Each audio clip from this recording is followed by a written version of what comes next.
name is Dr. Raj, and I'm here. Good afternoon. I'm here to talk to you about your mother's decision to stop dialysis. I was told that you had some concerns about this. Would you like to discuss that with me? Well, I'm a bit concerned she's making the wrong decision. Well, she's only just moved down here and she's bought a new house, and yeah, to me she seems quite happy. I don't think she's making a good decision. Have you had discussions about continuing dialysis before with her? She did grumble a bit in the past, but she kind of got over it. She gets depressed, and yeah, she got over it. So, maybe she shouldn't. See, so this is rather surprising, because what has been happening here is I've been talking to her several times. As you know, a part of some of the clinics that we conduct, she often comes here to talk to me about how life is on dialysis.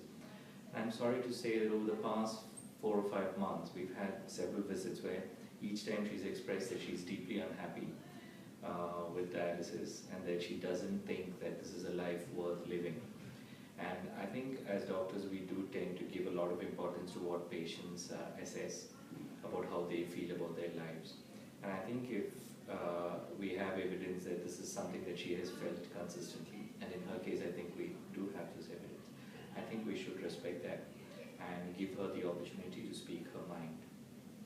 Has she ever spoken to you specifically about stopping dialysis? No, not really. She tells me that she finds dialysis really tiring, and she goes home feeling unwell. So I think one of the other reasons is she's often mentioned to us that she doesn't like to burden you with any of the issues on dialysis. Oh, okay. And that's another thing to consider, that parents often don't tell their children everything, thinking that they will protect them from the effects of dialysis. So what are your concerns about her stopping dialysis though? Well, can you force her to continue having dialysis? I'd like her, she's my mum, I don't want her to go, so can you actually make her Continue dialysis? Yeah. Look, so that's a very difficult question to answer. So there are situations where you can force patients to have treatments against their will. And often these are situations where either me as a treating doctor, or one of the nurses involved in her care, or you as a family member, have questions about her mental competency, about whether she is capable of making the decisions to continue. Do you have any doubts of that nature at all? Well, sometimes when she's depressed, I don't think she would be right to make that decision, and maybe she's depressed at the moment.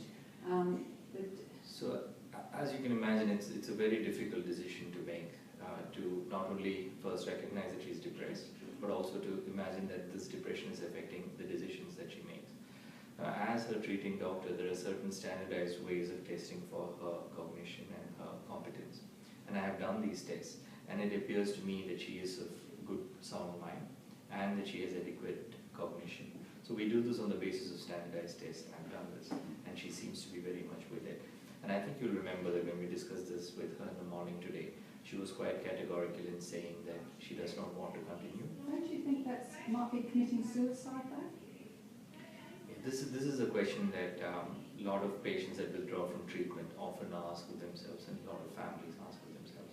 There is no correct answer to this, but it might be of help for you to know that we can make a distinction between patients who actively do something to end their lives, as against patients that choose to not have treatment that prolongs life.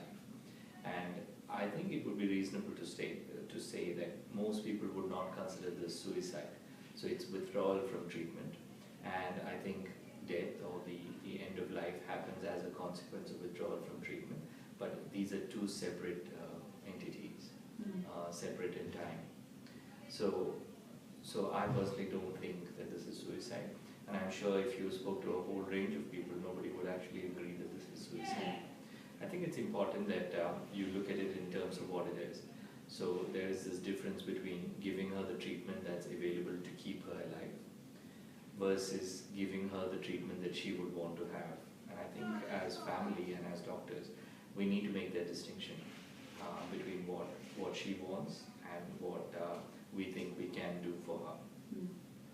Are there any other concerns you have about the I guess that's right. One of the other things I'm worried about is what she'll be going through. So what would it be like for her to die? See, so when you stop dialysis, the initial few days she's not going to have any symptoms, and lots of patients use those initial few days as an opportunity to catch up with family, do all the things that they haven't done before, settle outstanding debts, whether financial or non-financial. So you will have a few good days with her. Gradually, as the waste products of the body build up when you don't have dialysis, patients usually slip into a drowsy state and then usually lapse into coma. So it's going to be a bit difficult to predict exactly when this will happen, but most patients die within the first 2 weeks. And on average, about 9 to 10 days is the time that you'll have, of which you will be able to converse with her very well for the first few days, but not as the process continues. Will she have any pain? No. So we know that there are situations and there are conditions at the end of life that can cause pain in patients that stop dialysis. Why is it she won't experience much of that pain? Is because we, keeping her in hospital, we can make sure that she gets adequate analgesics. We will have a discussion with her, of course, as to the kind of analgesics that she wants, whether she wants analgesics that will put her to sleep or whether she wants to retain alertness. And based on that, we can make sure that she has as little pain as possible. A lot of our patients don't have pain as a major problem at the end. So is there anything else that you'd like to know today? No, I think that's good. Okay. Yes. Okay. So as you know, these are huge decisions, and you need to spend some time with her and with the other members of the family and discuss this. And I'll be happy to talk to you again about this at any time. Okay. All right? Thank you.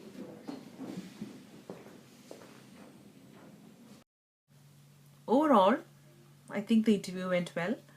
I think you had the correct attitude throughout the interview. You were attentive to the patient. You responded appropriately to all her questions.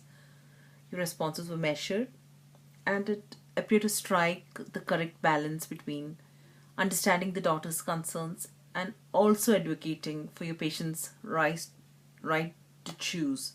However, I just think that you spoke a bit too fast, and it appeared as if you wanted to complete the interview very quickly. I'm not sure whether it was because it was an artificial setting or because you were not comfortable with a lot of questions that were being asked. It also appeared to me that these discussions need to be held at a more leisurely pace, and I'm sure in the real world it is quite likely that the patient would have felt quite rushed.